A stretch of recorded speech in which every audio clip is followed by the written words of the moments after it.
Hello everyone, my name is Terhi Tuomi and I'm the curator of Ryoji Ikeda's solo exhibition, on show at Amos Rex until February 2024. The internationally renowned Japanese composer and artist Ryoji Ikeda works with sound, rhythm, light, scientific images and data visualization, drawing inspiration from physical phenomena and mathematical concepts. Ikeda translates this invisible material and data into performances and audiovisual installations.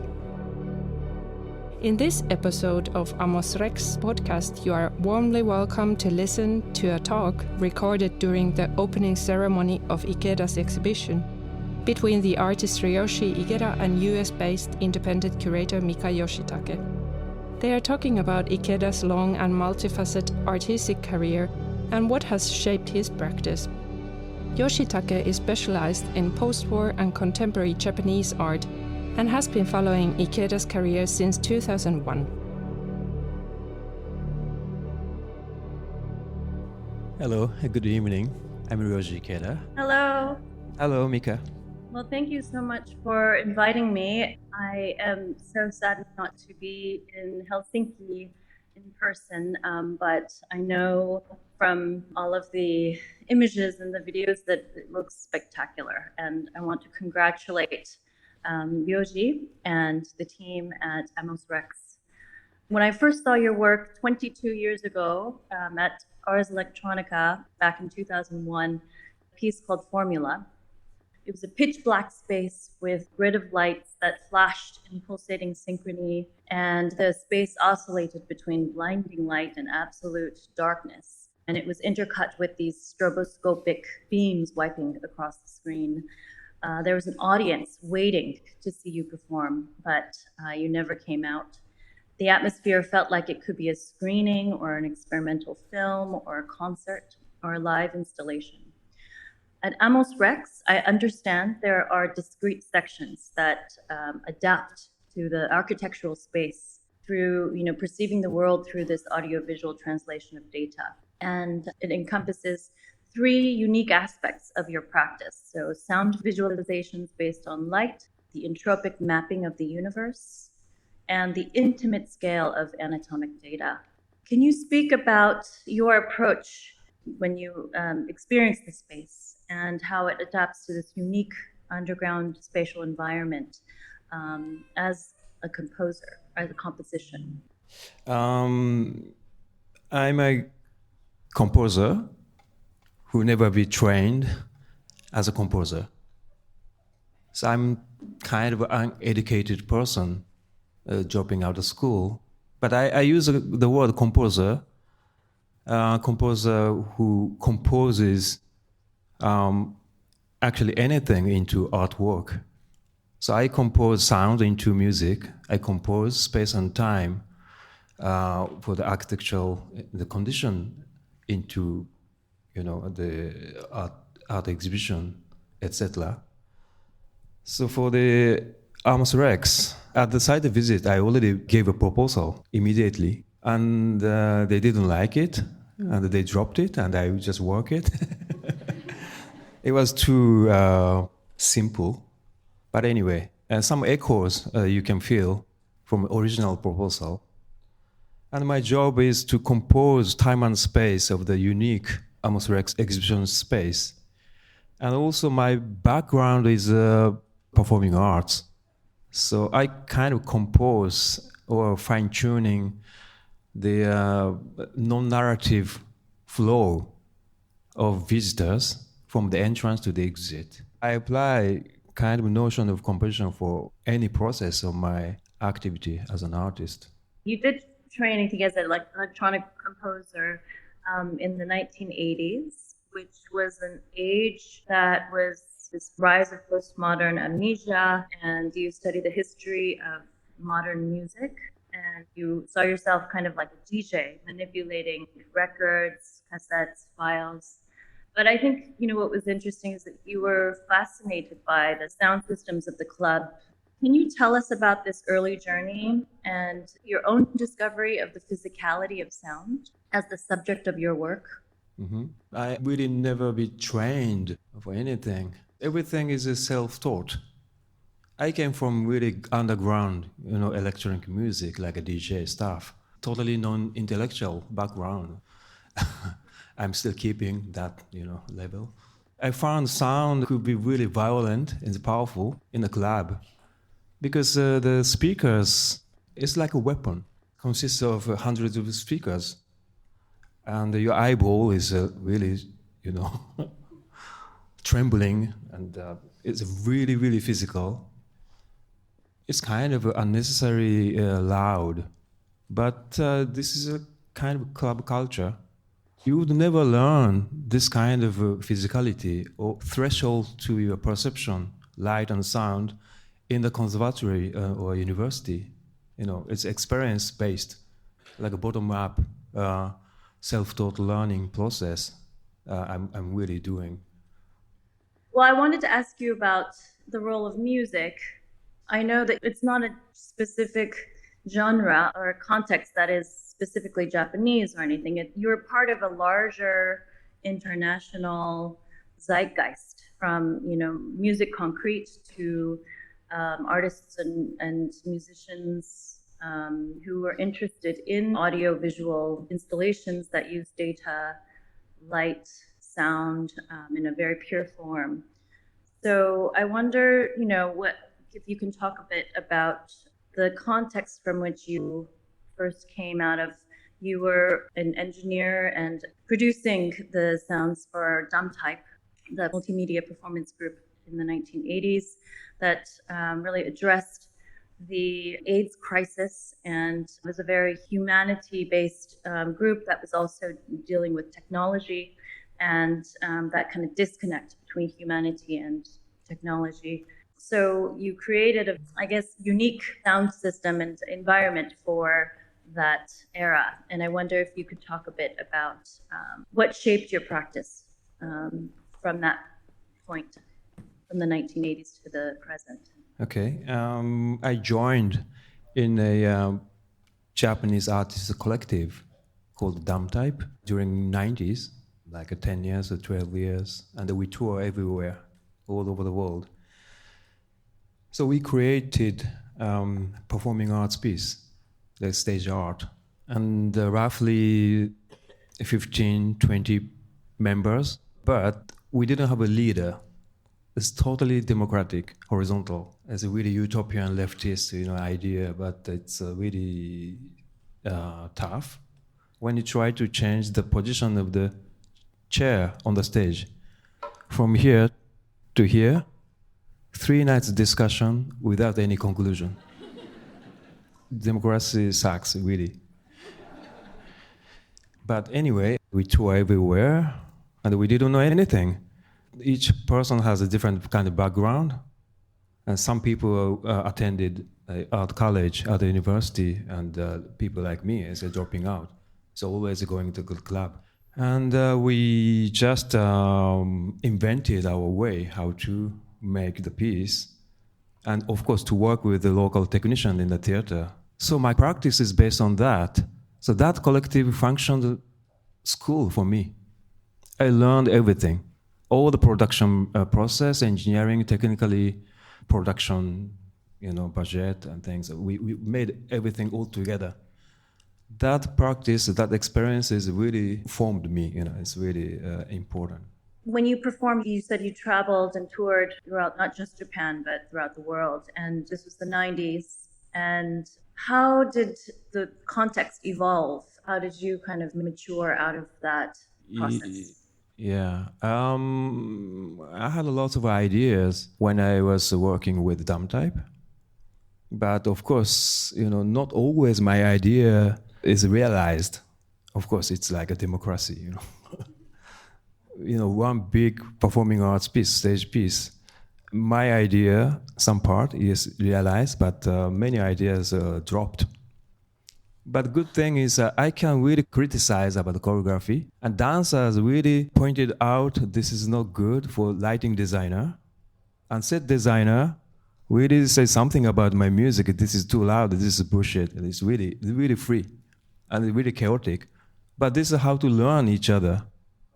And the beginning was really like that, but after 10 years, everything was it's even a bit too sophisticated.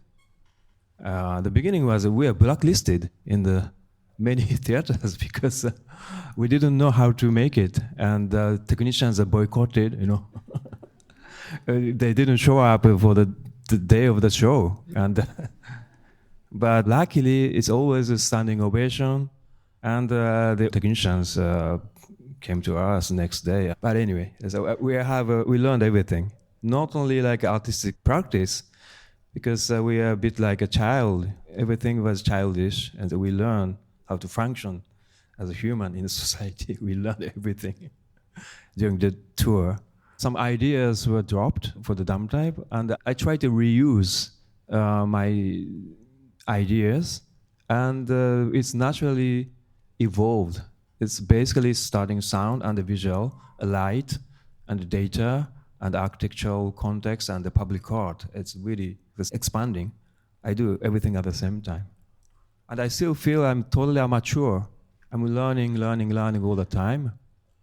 And when I was invited to give a lecture or to teach at the university, and it's really strange, because I hate school.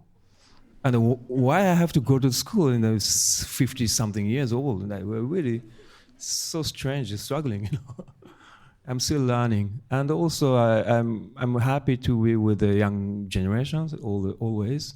I learn from their generation and with my child and, Well, in parallel with your performance collaboration with Dumb Type, you produced albums. And your first album was 1000 Fragments from 1995, which consisted of a dense layering of samples that telescoped different musical genres and used thousands of fragments to build a long soundscape. However, as your work has matured, there is this kind of refined simplicity of your multimedia practice, which has been described as neo-modernist, as part of this kind of neo-modern generation of sound artists who undertake an investigation that's at once spiritual and scientific, into the basic forms of aesthetic matter and fundamental conditions of perception. Do you feel you are in dialogue with this neo-modernist engaged, as opposed to the more kind of spatial temporal collapse that defines postmodern practice? Yeah, thank you for placing me in such a kind of a context.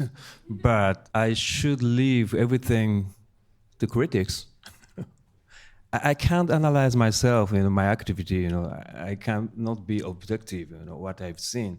I'm writing classical music now, and the experimental music, and the different industry. In fact, I'm just traveling in the context, in the structure of art. So somebody has to write.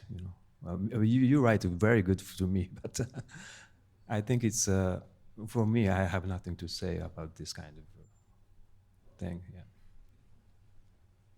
Yeah, well, it seems there's a versatility to your practice. It's not just one, trajectory, and then which makes it so interesting. So in 2000, you began addressing light as a medium with spectra, and also assembling light and sound with data magics.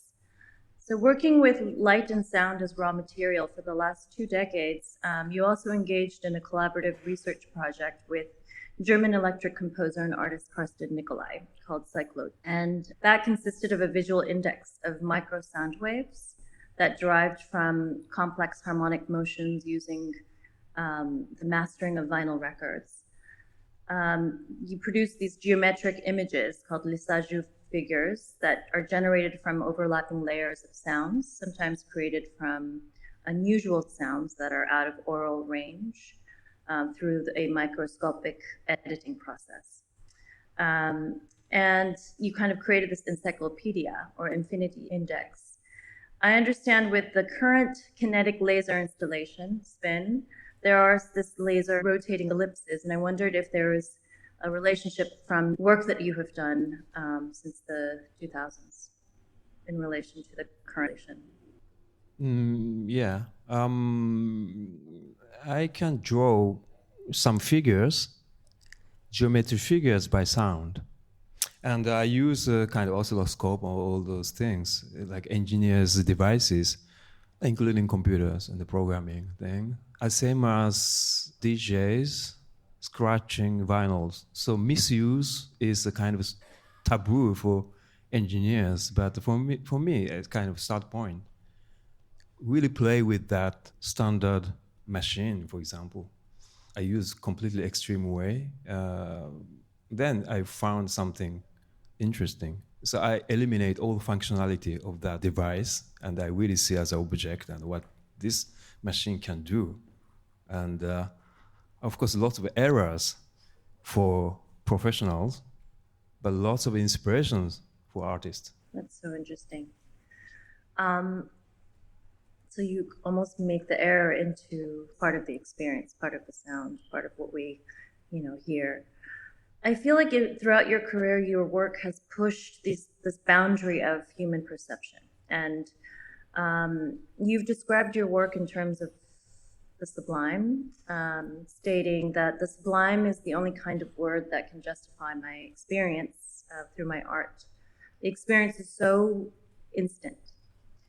It's almost impossible to explain that experience in words. It's a bit like a taste we are feeling. And you also say that mathematical beauty is really beautiful because it's so rational. Pythagorean theorem, the Platonic sphere. Beauty is beauty, but sublime is beyond or completely different expansion. It's like the notion of infinity. So in relation to the sublime, what I see also is that your work masters the art of the subliminal, which is recognizing sensory stimuli below the threshold of cognition or conscious perception. And your work kind of produces the response. What do you think about this idea of subliminal versus the sublime, reflecting back on your practice? I think that's is difficult to answer. But, I think words have a certain limit. So I try to make something we cannot explain by words. For example, music, simple music, Mozart, melody. You see? How you explain the melody of the music? And you can read score, you can see the score, but this is not music. Music is really invisible. You can't see it. It's just vibration of air, but organized mathematically. But when you listen to the music, how you explain that sensation and the feeling? And when you eating like carbonara, for example, how you explain? Of course, sublime is really, really big theme, but it's more like from everyday life. I try to really make something we cannot really explain by words. If I can explain, I don't need to make it. I just write the text and then it's finished. And especially the exhibition this time, the new piece, it's a newborn baby. It just completed 3 days ago. And I cannot explain. It's, of course, too new. But you will get it. You just feel. You have the sense.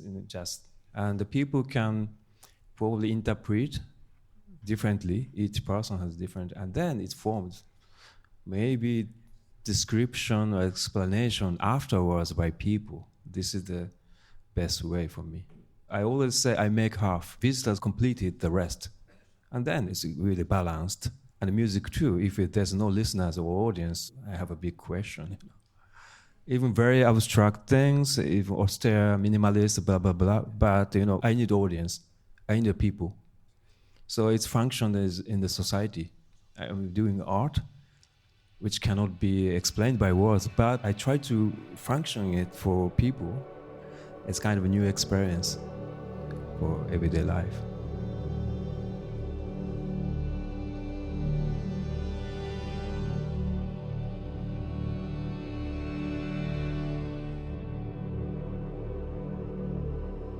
Thank you for listening to this Amos Rex podcast. The exhibition is open until 25th of February. You are warmly welcome to see it.